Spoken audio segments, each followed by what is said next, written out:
The Whitlock estate had always been a place the townsfolk whispered about, but never dared to approach after dark. Its decaying windows glimmered with a faint, unnatural light, as if the house itself watched and waited.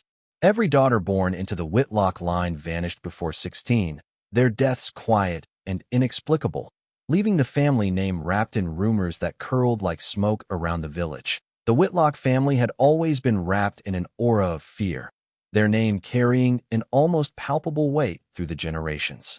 From the earliest records, there was a pattern that defied reason or explanation. Every daughter born into the Whitlock line perished before reaching 16.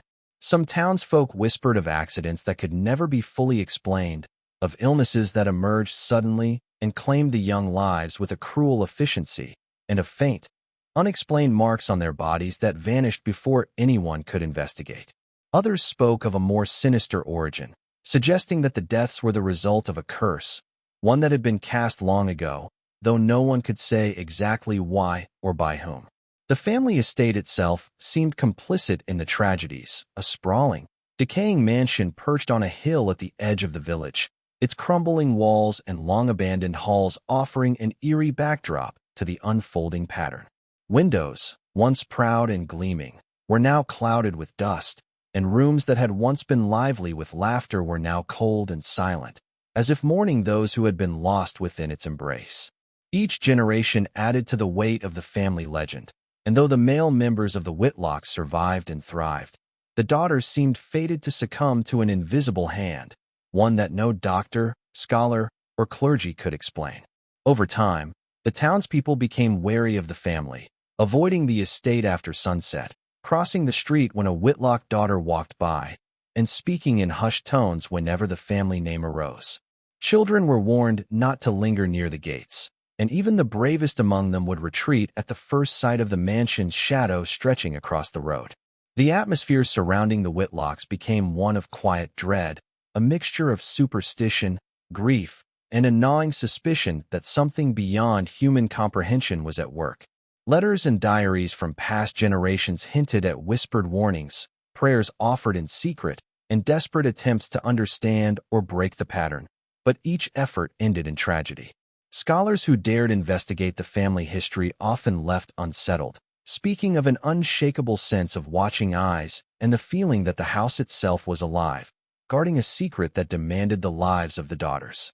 Stories persisted of girls who seemed healthy and vibrant, only to disappear suddenly, leaving families broken and the village in stunned silence. The air around the Whitlock estate was thick with unease, a place where the past clung stubbornly to the present, and where the shadow of an inexplicable fate loomed over each new birth, ensuring that the legend of the Whitlock daughters' untimely deaths remained unbroken across the centuries. When Leora Whitlock was born, the air around the estate seemed to shift, carrying a tension that was both familiar and unsettling to anyone who had lived near the family for generations. Her birth occurred under a blood-red moon, a rare celestial event that painted the sky in ominous shades and seemed to stain the world with an unnatural light. The midwives and servants who attended her arrival whispered nervously among themselves, sensing that this birth was different, that it carried with it the same heavy weight that had marked the Whitlock lineage for centuries. Even as a newborn, Leora exhibited a peculiar awareness, her wide eyes reflecting something older than her years, as though she recognized the shadow of the family curse that had claimed every girl before her. It was during those first nights that the whispers began, soft at first, barely audible over the rustle of wind through the trees or the creak of the old mansion settling in its foundations. The voices called to her in tones that were almost melodic, curling around her crib and brushing against her mind in ways that no ordinary child could perceive. Servants dismissed the murmurs as the imagination of a fragile newborn. Yet Leora's mother noticed the intensity with which the child reacted, her tiny hands reaching toward the invisible source, her gaze following shapes and movements that were imperceptible to others. As Leora grew, the voices became more distinct, forming words and phrases that seemed to carry both warnings and knowledge far beyond her years. She began speaking to them, even though the adults around her could hear nothing, and sometimes she would laugh or cry in direct response to something only she could perceive. This secret connection to the voices set her apart immediately, marking her as different not only from her peers, but from the very daughters who had come before her. People in the village noticed that there was a strange lightness to her presence, a combination of innocence and uncanny awareness, and they felt both drawn to and unsettled by her. Unlike her sisters, whose existence had been marked by fragility and the looming shadow of early death, Leora seemed to carry an inner strength, a resilience that was hinted at even in her earliest days. The whispers themselves seemed protective at times, guiding her hands to objects she needed, warning her away from dangers, and teaching her truths about the Whitlock family that had been buried for generations.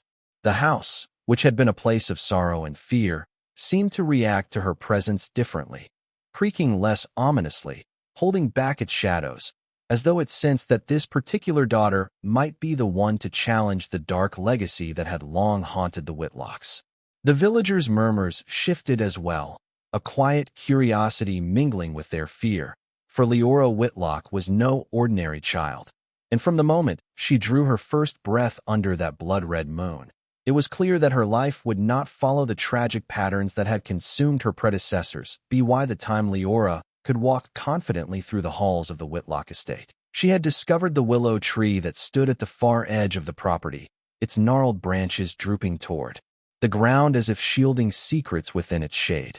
The tree was unlike any other in the overgrown garden, its trunk thick with age, bark twisted and cracked in ways that seemed almost deliberate, and roots that coiled above the soil like the fingers of something alive. From the first moment Leora approached, she sensed a presence emanating from it, a subtle vibration in the air that made her skin tingle and her heart beat with both fear and fascination. The voices she had first heard as a newborn became clearer here, no longer whispers hidden in the corners of the nursery, but urgent, almost tangible sounds that swirled around the tree's hanging branches. When she stepped closer, the ground beneath her bare feet seemed to hum, carrying with it the memories of the Whitlock daughters who had come before her, their laughter, their cries, and finally the final silence that had claimed them all. Leora often spent hours beneath the willow, sitting with her back against the rough trunk, listening as the voices told her stories she could not have imagined, stories of sorrow and betrayal, of long-held grudges and unfulfilled promises that had rippled through the family line like a dark river. At first, she could only understand fragments, broken words that hinted at dangers and truths, but over time, as if guided by some hidden rhythm, she began to piece together the narratives, connecting them to the diaries and letters she had found hidden in the estate's attic. The willow seemed alive with memory, as though each branch held the echo of a life lost, each leaf trembling with the intensity of the past. On windy days, the tree would sway violently, and Leora could swear she heard her sister's voices crying for help, calling her name, begging her to escape what had trapped them. But the willow was more than a conduit for the dead. It became a teacher, a guide, showing her glimpses of her own future and warning her of the dangers that loomed within the walls of her home. At night, when the estate's corridors were silent and oppressive, Leora would dream of the willow, the branches forming tunnels and pathways, leading her to rooms she had never entered and revealing hidden corners of the house where shadows lingered longest. Sometimes she would awaken with dirt beneath her fingernails or leaves tangled in her hair, as if the willow had reached out beyond its physical form to touch her in the real world, drawing her deeper into the mysteries of the Whitlock curse.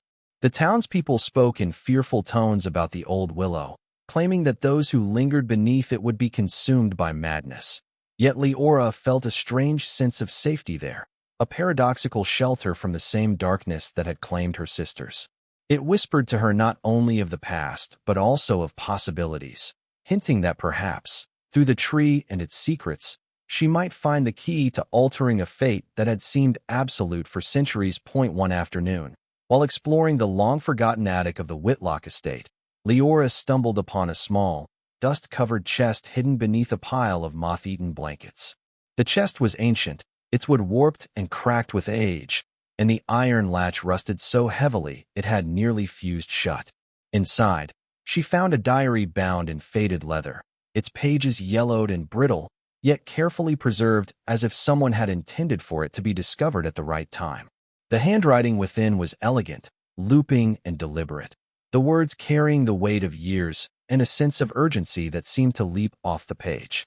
The diary had belonged to her great-grandmother, a woman whose life had ended tragically, and it revealed truths that had been carefully hidden from the family for generations. As Leora read, she learned that the Whitlock curse was not some random misfortune but a deliberate act, born from vengeance and betrayal. Her great-grandmother wrote of an ancestor who had been wronged in a deal with the townspeople, a dark agreement that had been made centuries ago and had been nurtured through generations of hatred and fear. The curse, the diary explained, was intended to punish every daughter born into the family, ensuring that the pain of that betrayal would never fade and that the sins of the past would echo endlessly into the future.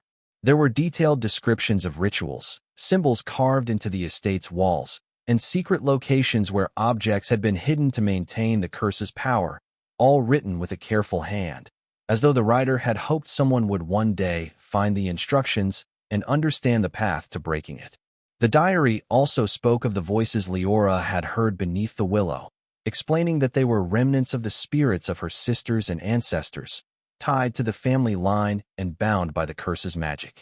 Some voices were benevolent, offering guidance, while others were filled with malice, seeking to reinforce the cycle of death and fear. As Leora continued to read, a chilling clarity emerged. Knowledge of the curse alone would not be enough to save her.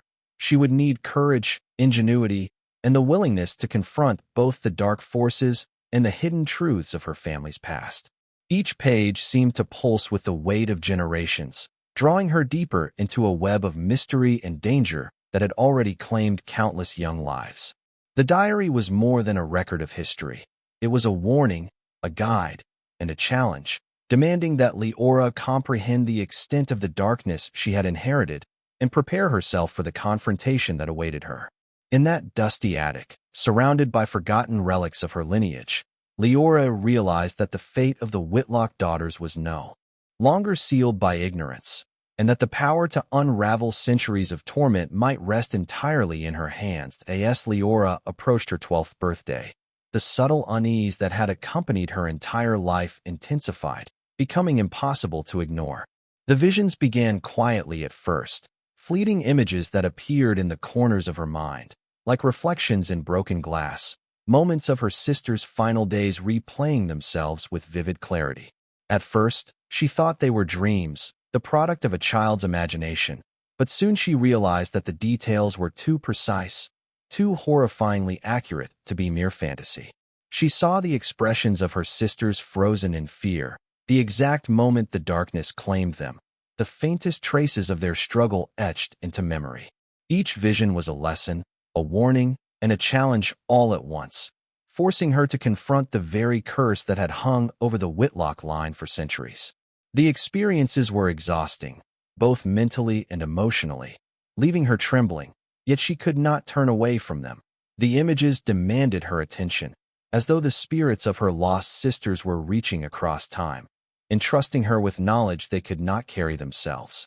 Leora began to notice patterns within the visions, recurring symbols, locations within the estate that had been significant to each sister, and strange shadows that seemed to precede their deaths.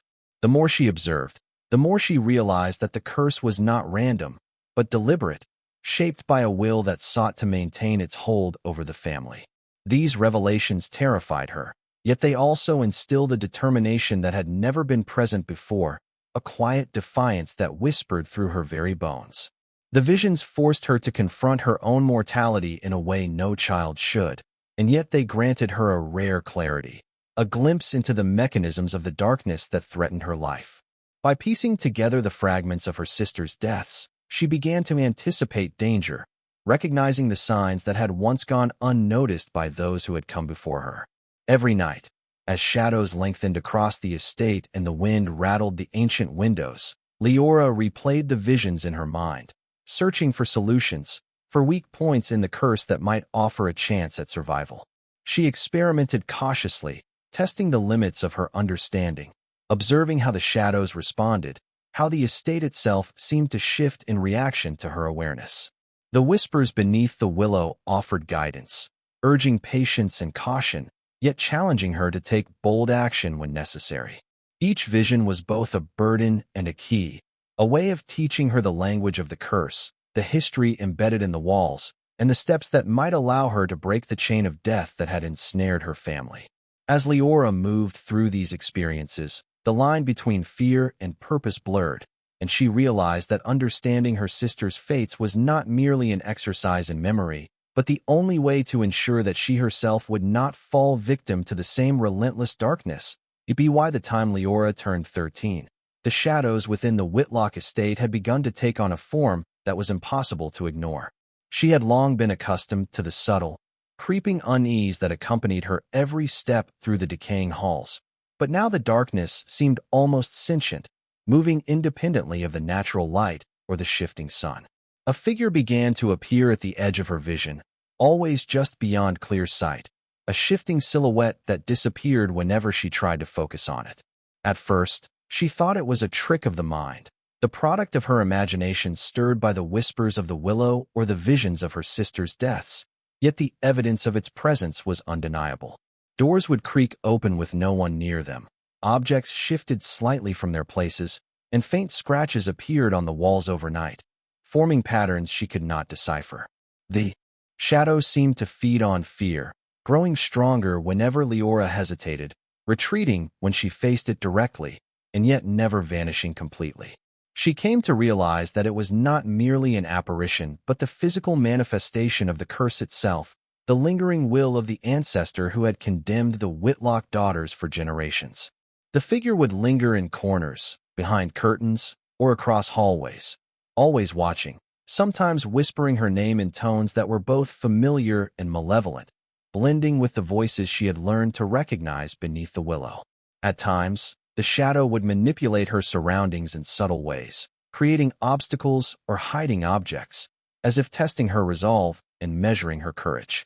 Leora's nights became restless, filled with the sound of soft footsteps pacing the empty halls and the cold draft of air that seemed to come from nowhere. Yet she also began to notice that the shadow responded to her understanding, shrinking or hesitating when she spoke aloud truths she had learned from the diary or from the whispers of the willow. It was as though the curse itself acknowledged her awareness, recognizing her as a threat to the cycle it had maintained for centuries. The realization was terrifying. The entity was not just a passive remnant of the past, but a living force that sought to maintain its grip over the Whitlock line, and her every thought, fear, and hesitation could either strengthen it or weaken it. Leora began to train herself, learning to move through the estate with a mixture of courage and caution, testing the boundaries of the shadow's influence, and learning when to confront it and when to retreat. The interactions became a dark game of perception and willpower, each encounter sharpening her mind, her instincts, and her ability to distinguish between what was real and what was manipulation. In the quiet hours of the night, as the house groaned and the shadows stretched unnaturally, Leora understood that this presence was the embodiment of the curse she had read about, the very force that had claimed her sisters, and that facing it would be an essential step in her quest to break the cycle that had haunted her bloodline for generations. As Leora approached her 14th year, the knowledge she had gathered from the diary, the whispers beneath the willow, and the visions of her sisters' deaths coalesced into a dangerous clarity. She realized that the curse was not a passive force. It was a living, calculating presence that thrived on fear, hesitation, and ignorance. The final confrontation, long hinted at in her great-grandmother's writings, could not be postponed any longer.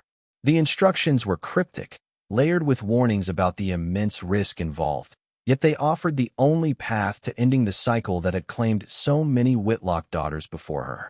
She prepared meticulously, gathering the objects and symbols referenced in the diary. Arranging them within a circle she etched in the attic floor, a place that had been untouched by the decay of the rest of the estate. Each item was placed with deliberate care.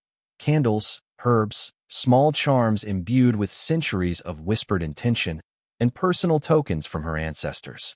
The willow's voices guided her through the steps, urging her to remain calm, to focus, to resist the terror that the shadow would attempt to evoke. The figure recoiled at first, shrieking in a soundless way, thrashing and shifting, attempting to break her concentration with visions of her sister's final moments, memories meant to overwhelm her resolve. Her hands shook, sweat ran down her temples, but she pressed on, trusting in the guidance of the willow and in the strength she had built through years of listening, observing, and understanding. The room seemed to stretch, the shadows twisting into impossible shapes, and for a moment it felt as if the house itself were conspiring against her. Yet Leora remained steadfast, her voice growing stronger, the rhythm of the ritual steady and deliberate. Every element, the objects, the symbols, the spoken words, and the focus of her mind, worked together, challenging the curse's dominion. The shadows thrashed one last time, shrieking and recoiling, the air vibrating with the tension of centuries, before a strange stillness fell over the room. Leora felt the oppressive weight lift slightly, the whispers soften, and a calm settle over her that had never existed in the Whitlock estate before, signaling that she had pierced the veil of darkness that had haunted her family for generations. In the final moments of the ritual, Leora understood that breaking the curse required more than careful preparation and whispered incantations. It demanded a confrontation with the source itself, the spirit of the ancestor whose wrath had bound her family for generations. The air in the attic grew heavy, thick with an energy that pressed against her chest and made each breath a labor. The shadow that had haunted her for years coalesced into a form both terrifying and human, flickering between the visage of an enraged woman and an abstract darkness that seemed to consume the light around it. Its voice, when it spoke, was a chorus of accusation and fury, echoing through the house as if every wall carried a fragment of its anger. Leora could feel the lives of her lost sisters pressing against her, urging her forward, their whispers mingling with the willow's guidance to form a singular, insistent call to action. She stepped forward, her hands steady despite the tremor in her heart, repeating the words she had learned from the diary, not as a child reciting instructions, but as a descendant confronting the sins of the past. The spirit lashed out, bending reality around her, sending shards of shadow toward her like dark knives, and for a moment she was certain it would overwhelm her, as it had claimed every Whitlock daughter before. Yet she did not flinch, did not retreat. Instead, she focused on the humanity behind the anger, the grievance that had been nurtured and twisted over centuries, and she spoke to it with a calmness that carried the weight of empathy rather than fear. She acknowledged the pain, the betrayal, and the injustice that had birthed the curse, naming the truth of what had happened so long ago. The spirit recoiled, its form flickering as though uncertain how to respond to a confrontation so unlike the terror it had always inspired. Leora pressed on, allowing herself to feel grief for the lives lost, sorrow for her sisters, and compassion for the ancestor who had been trapped in her own rage, and in doing so, she transformed the energy of the ritual. The shadows that had clawed at the walls, that had twisted and taunted her, began to dissipate, drawn back into the past they had fed upon. The house seemed to exhale, the oppressive weight lifting, and the whispers of the willow became soft, warm, and reassuring, as if the spirits themselves were offering thanks. Leora felt the final resistance of the curse dissolve, a quiet, almost imperceptible shift that confirmed the cycle had been broken. In that moment, the estate, which had been a tomb of fear and sorrow, became still in a way it had never been before. The oppressive darkness that had lingered for generations was gone, leaving only the echoes of what had been and the promise of what could now be. Leora knew, in the deepest part of her being, that the Whitlock daughters who came after her would be free, unburdened by the centuries of grief and malevolence that had defined their lineage, and that the courage and understanding she had shown had rewritten the destiny that had once seemed inevitable.